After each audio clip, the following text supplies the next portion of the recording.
What is going on, my friends? You already know the vibes. It's your boy. It's your boy. It's your boy. Yes, sir. All right. Somehow, my let's see if we can remove my video.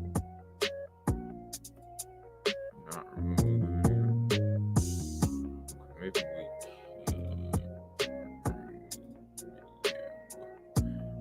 All right. All good. How's everybody doing this Saturday morning? You already know the vibes. Started up the show about a hour, maybe 45 minutes late, but we all good nonetheless. We here.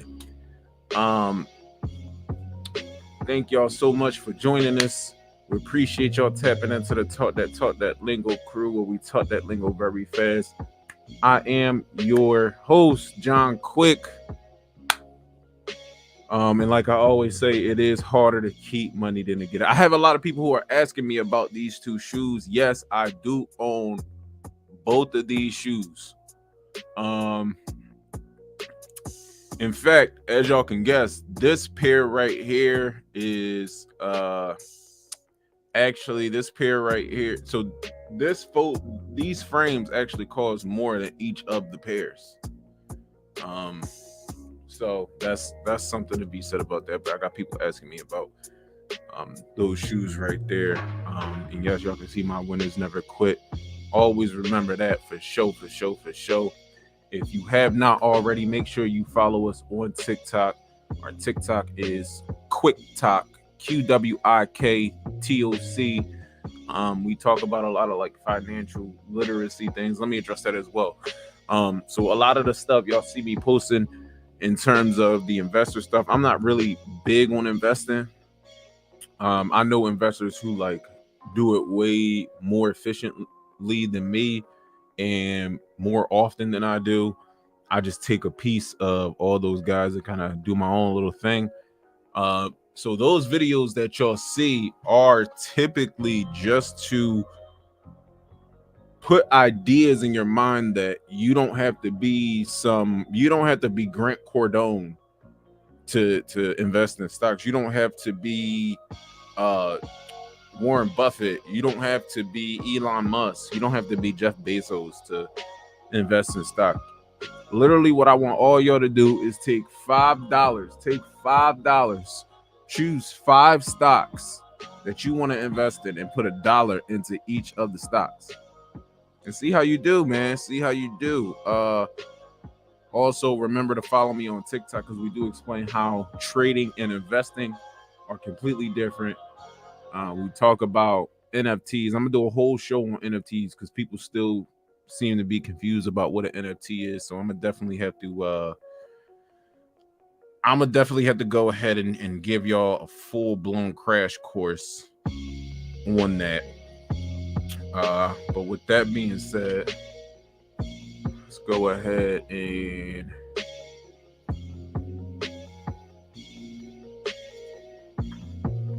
pull this guy up. Okay. Yes, we talking about James Harden. Yes, we are talking about James Harden. James Harden. Yes, sir. Man, I had to play around with the screen and make sure all of the stuff. And we working on some other stuff too. But nonetheless, how did y'all feel about that Sixers game last night? I thought it was an absolute show from the Grand Wizard, James Harden himself. I thought it was an absolute show. And I want to get into some of the stuff he and Joel Embiid had to say in their interview. Let's get into it.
They are a little too jolly for me. I like it. I like the duo.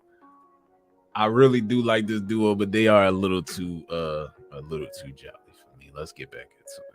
Yeah, I mean, just because the current situation happening right now, it doesn't mean you need to go back to, me personally, I just feel like, doing what's best for my career and pushing myself and be happy. And personally, I feel like that's oh yeah, sure. Yeah, you can be open with that. Tomorrow's a great Friday.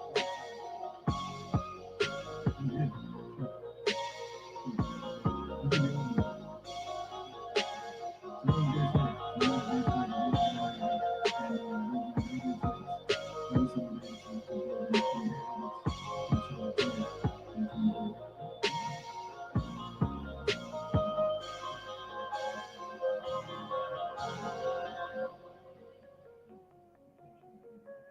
So, yeah, I mean, whatever. These plays are just phenomenal. They are phenomenal. Look at that cross. Look at that cross. Shook Anthony Edwards out of his socks. Oh, gone. You know the one thing about Harden is that he's not even that fast. He's not even a fast playing player. He just gets to his spot, right? And that's what I think is gonna help the Sixers, and specifically Joel Embiid and Tyrese Maxey a lot, is that this guy plays one at his own pace and he's looking to give you the ball. But he's so good, he's gonna drop 30 and still be able to give you the ball. I mean, just the way a basketball team's offense is run when James Harden is at the point guard is phenomenal. I remember that year when it may have been a year after he went to Houston, but I remember when James Harden left OKC and he went to Houston, and he was playing for Houston for about a year. And then I remember reports came out in the summertime that James Harden was going to be making a shift to point guard, because remember, James Harden was a shooting guard in this league. He was a shooting guard in this league. It wasn't until he started playing for Houston where they made the adjustment and made him the point guard, because they saw how great the offense can be with him at the lead. I mean, it's just one of those things where it was just night and day from having Harden off the ball versus having Harden on the ball. Harden being on the ball is going to make the Sixers, specifically Joel Embiid and Tyrese Maxey, 10 times better. I mean, there's just no two ways around it. He is going to make this team so much better. I'm so excited to see this team. He plays at his own pace. I mean, it's phenomenal. Look at this. Look at this. Shook him out of socks. And you know what? The one thing about Harden is that he's not a quick playing player. He doesn't play quickly. But the thing about Harden is that he picks his spot, right? But two, he's such a shifty guy, is that it's like when you get your defender leaning to one side and then he quickly crosses over to the other side. So he has a jolting ability within the space that he occupies at the moment. He's not like a run down the field or run down the court type of player and get there quicker than you type of guy. He's like, look, I need to get there. I'm standing here. This is how I'm going to do it. I mean, his ball handling skills, his passing, his court vision, his IQ is just amazing, and is built to play or built to be alongside Joel Embiid.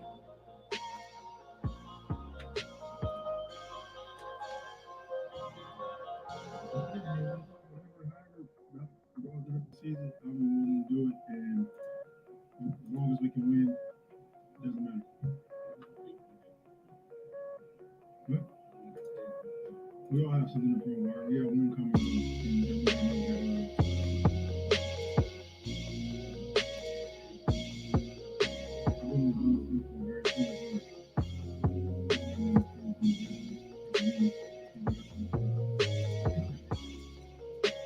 You know what? I want to say right there too. That was a great answer to that question by James Harden. James Harden definitely has surprised me in a lot of his Sixer interviews, I would say. Um, oh yeah, shout out to everybody listening and watching on Twitch. Shout out to everybody who is listening on Facebook, everybody listening on YouTube, everybody listening on Twitter, and shout out to everybody listening on Apple Podcasts and Spotify, as well as Google Play. Well, yeah, James Harden, he's just taking over. If you are just joining us, we are definitely talking about James Harden. We're not going to be on here for very long. We're probably going to spend about 10 more minutes on here. Let's get through this interview.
We're just trying to figure each other out, get to know each other.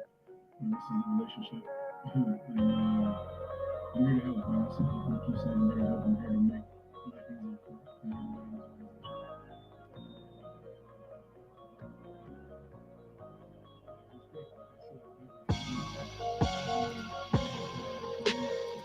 I tell you what, I didn't think that Joel Embiid was even going to say anything in this interview. I love the fact that they even have the interviews together. This kind of reminds me of when LeBron and Kyrie were on the same team when they were on the Cavs, and they will always do their interviews together. I love that. AD and LeBron used to do their interviews together, not as much. You know what? I will say I would like to see Kevin Durant and Kyrie Irving doing more interviews together. I'll tell you what, I would like to see more teams having their two top guys do their interviews together. I think I actually enjoy that because I enjoy watching the other player listening in as the other player is talking. Like with James Harden, as he's talking, I'm like looking at Joel Embiid's face as he's saying these things. And a lot of this stuff, they are a little bit too giddy together. You know, this is a match made in heaven, man. I'm seeing a lot of comparisons between these two gentlemen, James and Joel, to Kobe and Shaq.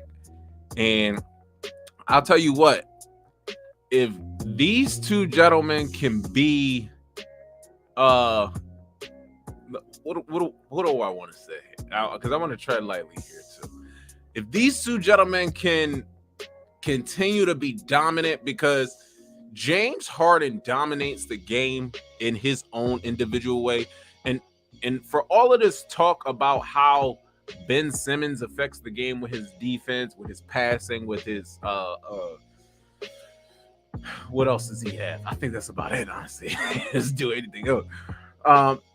James Harden is a more dynamic player than Ben Simmons was, in terms of he affects the game in so many other ways that Ben Simmons didn't. Like in terms of, okay, Ben Simmons is a great passer. Don't get me wrong. But the difference between Ben Simmons being a great passer and James Harden being a great passer is that James Harden can actually be a threat on the court. From as soon as he crosses half court, James Harden is a threat to do anything. Cross you up, step back, blow by you. He's a threat to do everything. When Ben Simmons crosses half court, well, it's almost like you need him to cross the foul line for him to be a threat. Like Ben Simmons needs to cross the foul. That's a great analogy right there. So James Harden can cross the half court line and be dangerous. Ben Simmons needs to cross the foul line for him to be dangerous. Let's get back into it.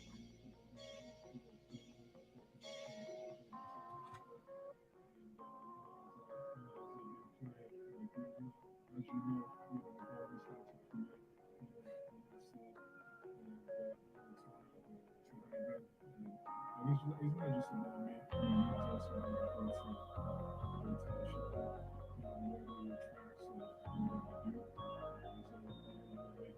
should have, whatever your tracks of what you do. Making the team as well. That's the goal. Because we can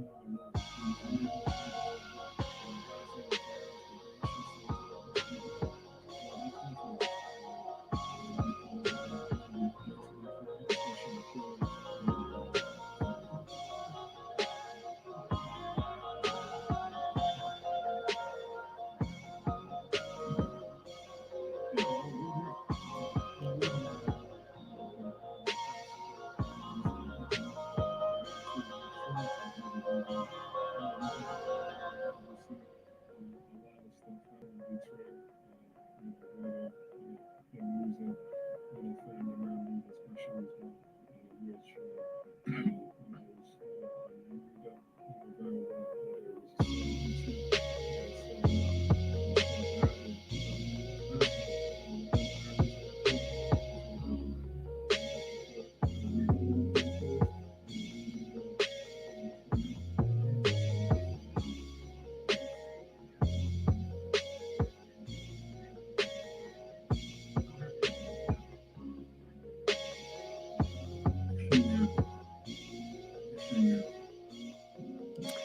There you have it.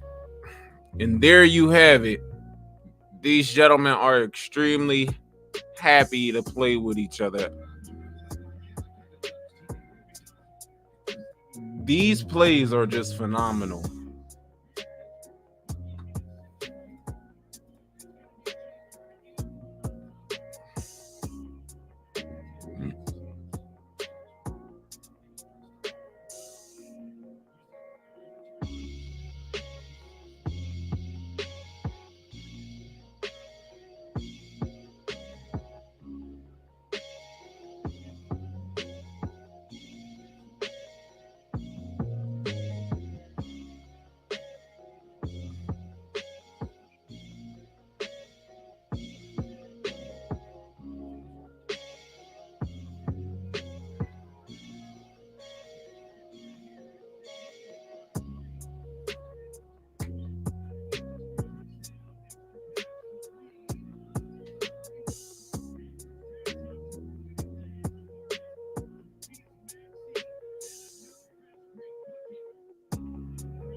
These plays are ridiculous.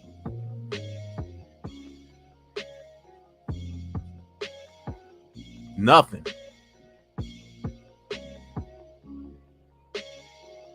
Look at this. He's already looking ahead. It's like the Sixers already know that they can run and fill lanes. James Harden being on this team literally puts everybody in their rightful position, even Tyrese Maxey. I thought Tyrese Maxey was a good point guard. He's a shooting guard. He's a two guard. And a damn good two guard at that.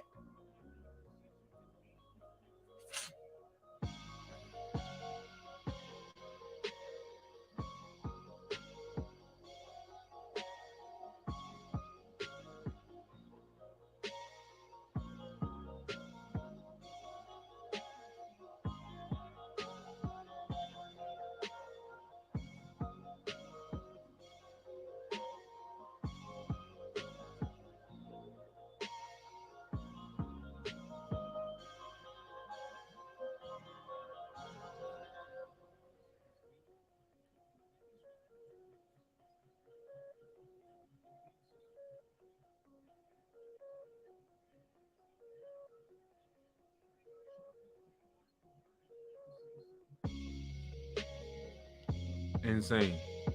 This guy is incredible. This guy is incredible. Understand, he made 5 threes last night.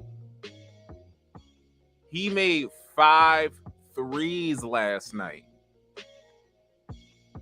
Okay, I don't think there has been a Sixers guard. I know for a fact there hasn't been a Sixers guard since Allen Iverson has scored over 20 points per game, to average over 20 points per game, excuse me. There hasn't been a Sixers guard to average 20 points per game since Allen Iverson. Let that sink in. For all that Ben Simmons is worth, he has never, ever averaged at least 20 points in his career. Get that man out of here. Get him out of here. He can't even put up a dub for us when we need him to. A dub? You can't score a dub, Ben Simmons? Oh, yeah, let Brooklyn have that problem. James Harden is one of the best. He's one of the more prolific three-point shooters in NBA history. People are forgetting that fact that he is one of the most prolific three-point shooters of all time. Forget him being a great scorer. He is a great scorer. He is one of the most dominant three-point shooters ever. He is up there with Steph Curry's, the Ray Allens, the Dame Lillards of the world, the Reggie Millers. James Harden is among those players. Look it up.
What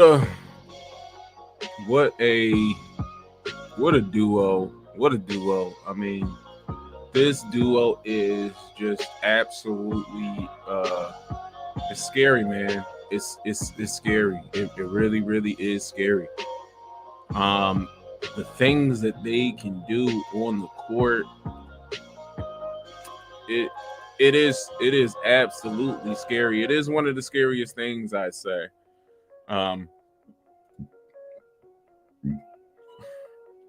Seeing this man right here in this Philadelphia Sixers jersey, I tell you what. Listen, that stat that I pointed out to y'all is absolutely true. There has not been a Sixers guard since Allen Iverson to average 20 points a game. Not only that, Allen Iverson wasn't the shooter that James Harden is. Not only that, Allen Iverson did not have the big man that James Harden has in Joel Embiid. I think their nickname should be Scary Minutes. I'm sorry. I think their nickname should be Scary Minutes. We got to nickname this duo.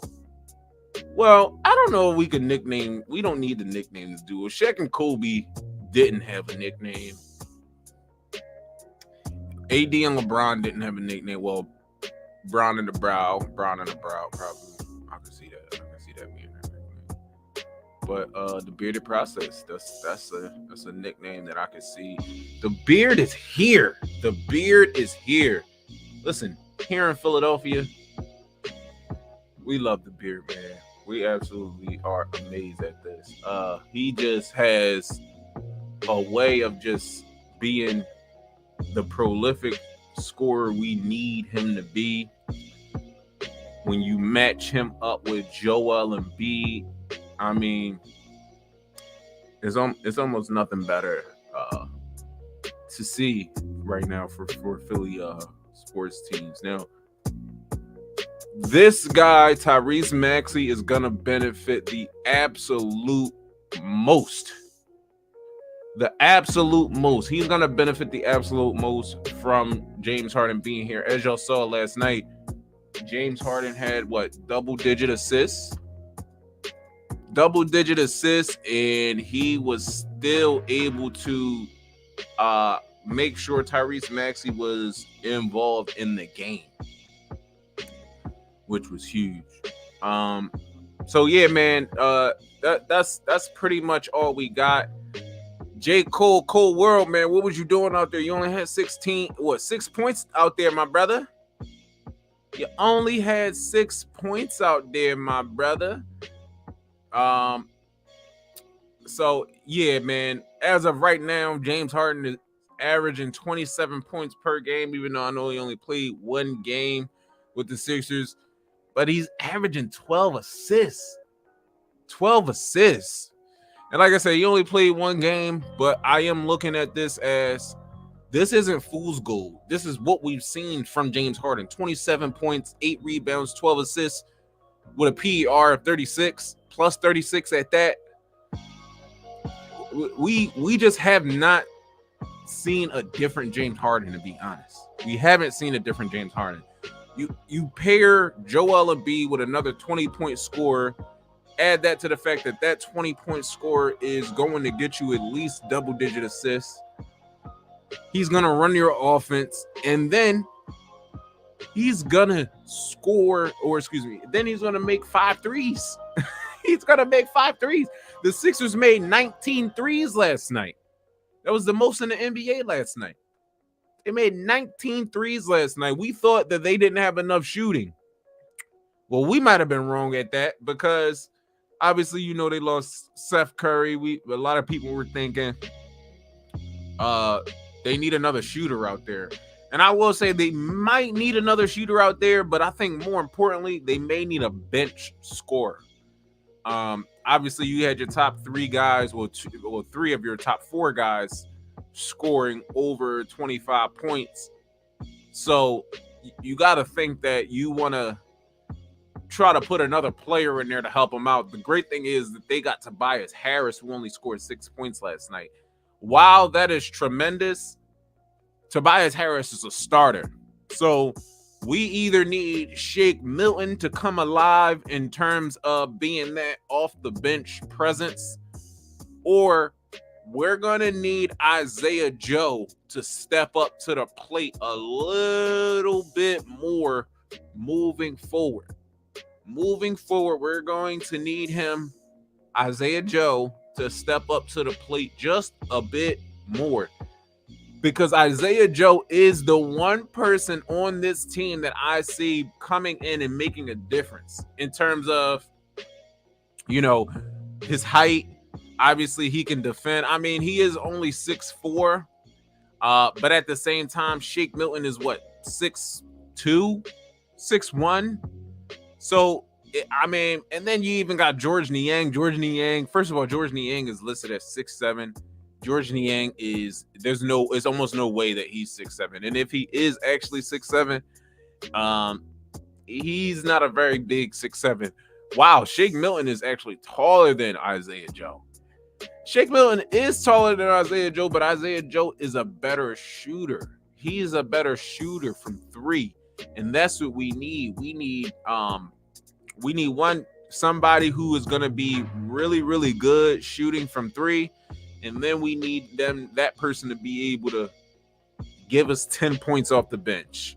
Isaiah Joe gave us 8 points off the bench last night. We're going to need somebody who can give us a consistent 10 points off the bench. Well, actually, you probably don't even need Isaiah Joe to come in and score 10 points regularly. You could probably get a community effort from guys like Isaiah Joe, guys like Korkmaz, guys like Niang, and then guys like Shake Milton, who all can come in the game and then contribute. I'm thinking that if we can get a solid 20 points out of those 4 players, I think it could be a very, very, very dangerous team here. Now, what I will say is that let's add these points up. So Paul Millsap came in, gave us 3. Danny Green gave us 6. Niang 3, and who is it? Isaiah Joe gave us 8. So, and then Korkmaz with 5 right off the bench. So let's add this up: 9, 12. You got 20. 25, 27. You got 27 bench points. That's not terrible. 27 bench points. And I should add this to the screen and show y'all what I'm looking at. So you got 27 bench points, right? I mean, while that is not terrible, you got to recognize that 6 players off the bench scored. 6 players off the bench scored. 8 players off the bench played last night in the Sixers game, right? In the playoffs, you are not going to go that deep. You're not going to go that deep. You'll probably go 8 guys, 9 guys, 10 guys deep. Pause. You probably go 8 to 10 guys deep in the playoffs. 8 is more realistic. 9 is okay, because you gotta throw. If you need 9 guys in there, then there's one guy that you absolutely need his production, so you throw him out there. 10 guys in a playoff game, that's overkill. 10 guys in a playoff game is overkill. Embiid played 31 minutes last night. Maxey played 32. Harden played 35 minutes. I didn't know that. I didn't know that Harden played the most minutes last night. If you had asked me, I would have thought that Joel Embiid played the most minutes last night. Joel did take the most shots last night. Maxey was right behind him with 18. And then Harden only took 12 shots? Wow. Harden only took 12 shots. But the story of the game to me is the 3-pointers and the free throws. First of all, if you're going to shoot, and I'm only going to be on here for about 5 more minutes. So if you're going to shoot 83% from free throw, you're going to make 30 of your 36 free throws. Then you're going to make 20 of your 43s. I say you win that game every time. Think about it like this. You make 23s in a game. Off rip, that's 60 points. Then you make 33, or excuse me, so you make 23s in a game, that's 60 points. You made 30 free throws, that's another 30 points. That's 90 points off of threes and free throws before we even start talking about what Joel Embiid will do to the opposing center. Joel Embiid had 3 threes last night, and that is just because of Harden. Harden putting him in position, Harden getting him the ball when he needs to. Now, what I will say about Tobias Harris, and this will be the last thing I'll say about the Sixers because I think they look really good and they only need bench scoring. Tobias Harris was a little bit trigger happy last night. He took about 6 threes. He made 2 of them. Pretty good game. I mean, he only had 6 points, but he was still plus 24. Everything that he gave us in the 30 minutes that he did give us, we absolutely needed last night. He was plus 24. He had 4 assists, so he's moving the ball. He had a steal. He had 2 fouls, so I know he's in the game. I mean, just a phenomenal outing from the Sixers. This is definitely the best Sixers game that I have seen since Allen Iverson was playing. Absolutely the best Sixers game that I've seen since Allen Iverson was playing. So, obviously you got Tyrese Maxey and Harden. Those are your workhorses of this team. Tyrese Maxey and James Harden, you are going to need these 2 guys to outperform the opposing 2 guards. I think both of these guys can do that consistently. I mean, Tyrese Maxey almost had 30 last night, for Christ's sake. I mean, he almost had 30. 30. Like, what? So some pretty interesting shit, man. But yeah, man, I know we were supposed to be talking about Ukraine and Russia and things like that, and we absolutely will be getting into that on another day. Very excited about the Sixers and where the Sixers are. If you are in here, drop a like. Shout out to everybody listening on Twitter, Twitch, Facebook, YouTube. Shout out to everybody listening on Spotify, Apple Music, and all of that. It is your boy John Quick of the Taught That Lingo crew, where we definitely taught that lingo very fast. Like I always say, first of all, I gotta add to the saying. Make sure you follow me on TikTok. Make sure you follow me on Instagram. My Instagram is quick.audio.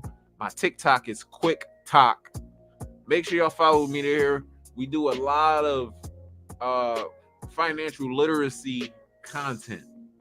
And once again, just to reiterate, that content is not content that's going to be something that people who are into investing need to hear, because you more than likely already know everything I'm posting. But it is a good idea to follow me just to kind of verify what it is that you know, what it is that I know, and we can kind of network. That's what it's about, man. Networking and keeping everybody honest and holding people accountable. So if you find that I'm wrong about something, make sure you let me know, so I can get the people the correct information, because that's what those videos and that content is about. Providing people with the correct and accurate information so they can go out in the world and make appropriate and informed decisions. So if you are not investing, if you have never invested in your life in terms of you actually taking money that you've earned / profit and then putting it into the stock market or putting it into an investment, you need to be following me. I'm going to make sure you keep the money that you earn. I'm going to make sure you keep more of the money that you earn. Think about it. When you get your paycheck, you already paid somebody in taxes. So once you get your paycheck, you probably got to pay your bills. You probably got to do all the things that you want to do. I'm going to make sure that you are able to keep more of that money that you get, and you are able to do things that you want to do. I'll tell you what, and this is what I'll leave y'all with, right? This is the last thing I'll say. I was talking to this investor guy, right? I talk to a lot of investor guys because I just want to know.